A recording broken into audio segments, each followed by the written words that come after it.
दोस्तों, पलवल शहर के पास एक छोटा सा कस्बा पड़ता है। वहाँ पर एक नर्सिंग होम है। उस नर्सिंग होम में जो डॉक्टर हैं नीचे अपना क्लिनिक चलाते हैं, ऊपर रहते हैं। एक दिन दोपहर के समय जब वो खाना खाने के लिए नीचे से ऊपर जा रहे होते हैं, वो पाते हैं उनके घर में काम करने वाली लड़की जो कि फ़ोन में लगातार लगी हुई है और ज़ोर ज़ोर से हंस रही है। अब वो डॉक्टर साहब उससे कहते हैं कि तू क्या कर रही है। अब वो कहते हैं, लड़की कहती है कुछ नहीं, मोबाइल चला रही थी। और वो डॉक्टर साहब उस पर समझाते हुए कहते हैं कि यार मतलब लड़की, तेरा इस तरह से फ़ोन पर ज़्यादा लगा रहना अच्छी बात नहीं, तो कुछ काम वाम पे ध्यान दिया करना, काम कर अपना आराम से। लेकिन उधर वो जो लड़की है वो अपना फ़ोन बंद करके बस इधर उधर।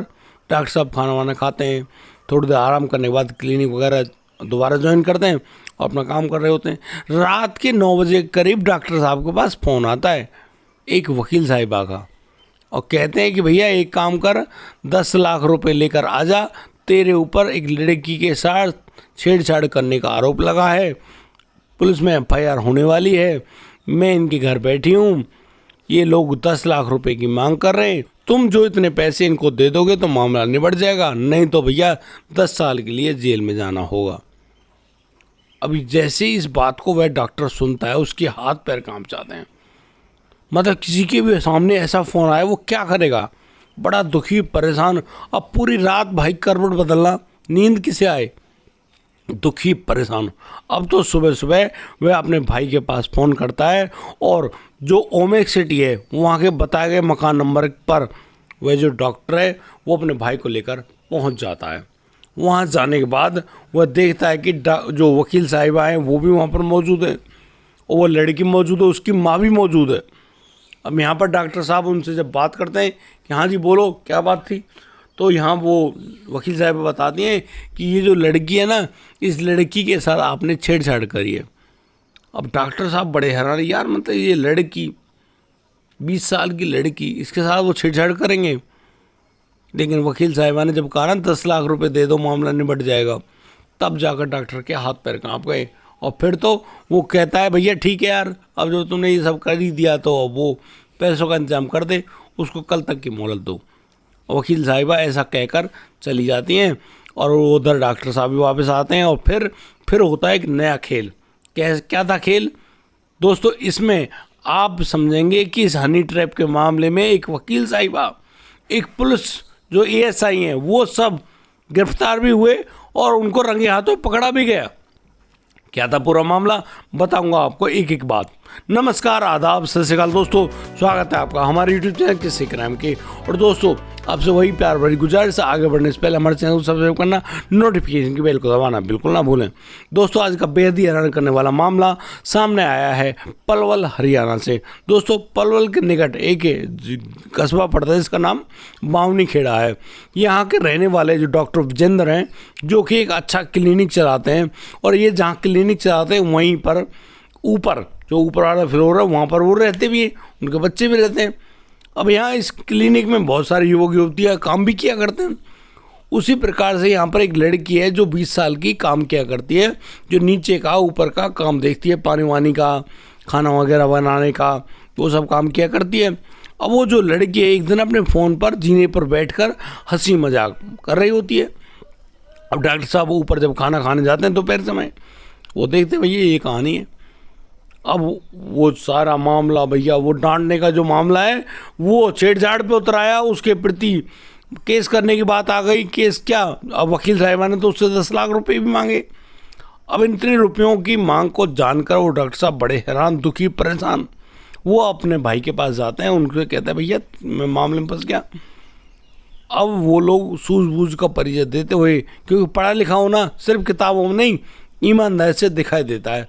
और बस इसी तरीके से वो दोनों अब पुलिस स्टेशन जाते हैं और यहाँ पर पुलिस इंस्पेक्टर को सारी बात बताते हैं। अब यादव साहब के सामने सारी बात चली गई।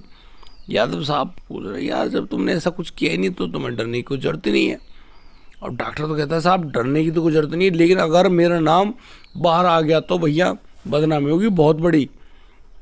अब तो पुलिस जो है उनसे कहती है कि ठीक है आप उनसे बात करते रहिए, हम आपके फ़ोन को ट्रेसिंग पे लगाते हैं, आपकी रिकॉर्डिंग वगैरह उनके पास जमा होती रहेंगी। लेकिन अब आप उनसे लगातार कांटेक्ट कीजिएगा, बात कीजिएगा और बातों में पता लगाइए कि कहाँ पर पैसे लेकर जाने हैं। बस डॉक्टर भी तैयार। अब डॉक्टर साहब पैसों का इंतजाम करते हैं। पैसों का इंतजाम कर दिया 6 लाख रुपए का। 6 लाख रुपयों को लेकर डॉक्टर साहब की पत्नी और बच्चे लेकर जाते हैं ओमेक सिटी। वहाँ पर पहले से मौजूद वो वकील साहिबा जिनका नाम पूनम है। अब पूनम वहाँ पर मौजूद, और वो डॉक्टर साहब की जो पत्नी है वो उन पैसों को वकील साहिबा को दे देती हैं। वकील साहिबा ने ढंग से नोट गिने भाई 6 लाख रुपए। अब वकील साहिबा उन रुपयों गिनकर तुरंत कहती है, अरे ये नहीं, रुपए चाहिए अब 7 लाख रुपए अभी चाहिए, अगर मामला रफा दफा करना है तो, वरना डॉक्टर जेल जाएगा 100%। और इस पूरे बात को सुनकर वो महिला बड़ी घबरा जाती है, डॉक्टर साहब की पत्नी। वो डर के मारे उस घर से बाहर निकलती है। बाहर निकलने के बाद तुरंत ही उस घर पे पुलिस की दबिश पड़ती है, छापा। और जैसे ही छापा पड़ा कि भैया अब आ जाओ। अब वकील साहिबा, वो लड़की, वहाँ पर एक एएसआई और था जिसकी तैनाती केएमपी पर थी 112 नंबर गाड़ी पर, लेकिन वो कहाँ मौजूद था, ओमेक सिटी में। अब देखिएगा इस बात को, समझिएगा कहानी क्या है। और इस पूरी प्रक्रिया को अंजाम देने वाले वो सभी लोग, जब पुलिस उनको रंगे हाथों पकड़ती है, क्योंकि नोटों के नंबर वगैरह सब लिख लिए थे पुलिस वालों ने, कहानी बिल्कुल क्लियर। अब तुरंत ही भैया अब बात करो। अब यहाँ पर वो लड़की, जब उससे पूछा जाता है भाई तू कैसे कहाँ, तो लड़की कहती है कि इन्होंने मेरे साथ ऐसे ऐसे छेड़छाड़ करी, ये किया वो किया, और हम मजबूर हैं, मेरा पिता विकलांग है, मैं अपनी माँ के साथ किराए पर यहाँ पर रहती हूँ, बहुत सारी बात बताती है। उधर जो वकील साहब है वो भी अपनी सफाई पेश करती है कि इस लड़की का रात को फ़ोन आया था और ये कहने लगी थी और हमने किसी से पैसे नहीं मांगे, खुद डॉक्टर साहब ने कहा था कि पैसे ले लो, इस मामले को यहीं रफा दफा कर दो, उसको बदनाम मत करो। यहाँ पर वो वकील साहिबा जब उस डॉक्टर साहब से बात करती हैं तो बताती है भैया ऐसे ऐसे बात है, 10 लाख रुपये दे दो, मामला सुलझ जाएगा, नहीं तो तुम्हें 10 साल की कैद होगी। अब इन सब बातों पर मतलब बड़ी गौर करती है पुलिस। साहब डॉक्टर साहब को बुलाती है, भैया आओ आमने सामने बैठो। तो डॉक्टर साहब तो भैया कॉन्फिडेंस लेवल हाई था, और वकील साहब ऐसे कहते हैं कि हाँ जी बोलो, आपने ये बात कही थी या नहीं कही थी, कहाँ कही थी, रिकॉर्डिंग वगैरह सब मौजूद, सब कुछ मौजूद, सारी कहानी मौजूद। उधर सीसीटीवी कैमरे की रिकॉर्डिंग मौजूद उस हॉस्पिटल में, सब कुछ पुलिस को दिखाया गया। पुलिस भी बड़ी होशियारी से अपनी कार्रवाई कर रही होती है। बस दूध पानी का पानी हो गया। पुलिस ने रंगे हाथों वकील साहिबा को गिरफ्तार किया, उसी एएसआई को गिरफ्तार किया, जो 112 नंबर जो पीसीआर वगैरह गाड़ी में होते हैं उनको भी गिरफ्तार कर लिया, उस लड़की को भी पकड़ लिया, उसकी माँ को पकड़ लिया। और तब जाकर मामला सुलझा कि ये तो भैया हनी ट्रैप था, क्योंकि पुलिस तो अब सामान्य बयान ले रही है। अब सामान्य बयानों में तो कहानी कुछ और है, लेकिन जब पुलिस की मार पड़ती ना भैया तो अच्छे अच्छे बोलते हैं, धड़ाधड़, और वही धड़ाधड़ बोला, पता चल गया मामला क्या है। बस तसल्ली से वो लोग अब तो सलाखों के पीछे हैं। अब मैं आपसे एक बात कहना चाहता हूँ भैया, उस डॉक्टर की सूझबूझ की कितनी बढ़िया चतुराई करी। चतुराई बोलें नहीं, उसकी बुद्धिमत्ता बोलें। उसने अपनी बुद्धि की वजह से इस सारे जंजाल को सुलझा लिया, वरना उसकी हालत क्या होती, बहुत ही ख़राब। पैसे से भी लुटता, इज्जत से भी लुटता, हर तरीके से परेशान होता। लेकिन आज उसकी सूझबूझ ने, उसके भाई ने उसको संभाल दिया। पुलिस थाने में गया तो वहाँ पर भी उसको संभाल मिला, और इसी तरीके से उनका ये पिंड भी छूट गया भाई। कितनी अच्छी बात है।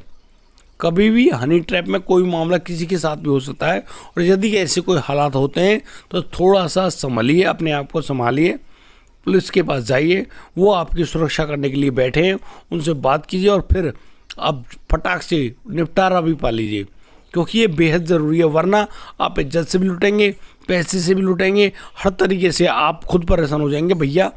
हालात बहुत ज़्यादा ख़राब हो जाएगी आप लोगों की, और फिर शायद हो सकता है आपको कुछ ऐसा कदम भी उठाना पड़ जाए जिसकी वजह से आप अपने परिवार के साथ ही ना रहो। ऐसे बहुत सारे मामले आते हैं, किसी के पास कोई मामला आ गया तो बस सीताराम हो जाती कहानी। इसीलिए थोड़ा संभलिए, डरिए और अपने आप को बचाइए, सुरक्षित रखिए। क्या दिक्कत है, कोई परेशान नहीं। दोस्तों, इस पूरे घटनाक्रम को सुनाने का उद्देश्य किसी को परेशान करना नहीं है, किसी का दिल दुखाना नहीं है, लेकिन जिस प्रकार से ये घटनाक्रम सामने आते हैं कहीं ना कहीं हमको एक अच्छी शिक्षा देकर जाते हैं, समझा कर जाते हैं कि भैया बुरे हालात किसी के साथ भी, किसी के सामने भी आ सकते हैं, लेकिन यदि हम सही बुद्धि के साथ, सकारात्मक सोच के साथ आगे बढ़े तो कोई भी बेड़े हालात हम पर हावी नहीं हो पाएंगे और हम लोग सुरक्षित रहेंगे। दोस्तों आज के लिए सिर्फ इतना ही, अब दीजिए मुझे इजाज़त, मिलता हूँ कल, लाता हूँ एक कोरोना का मामला। तब तक के लिए आप बढ़िया रहें, बेहतर रहें, अपना और अपने परिवार का बखूबी ख्याल रखते रहें। जय हिंद, जय भारत।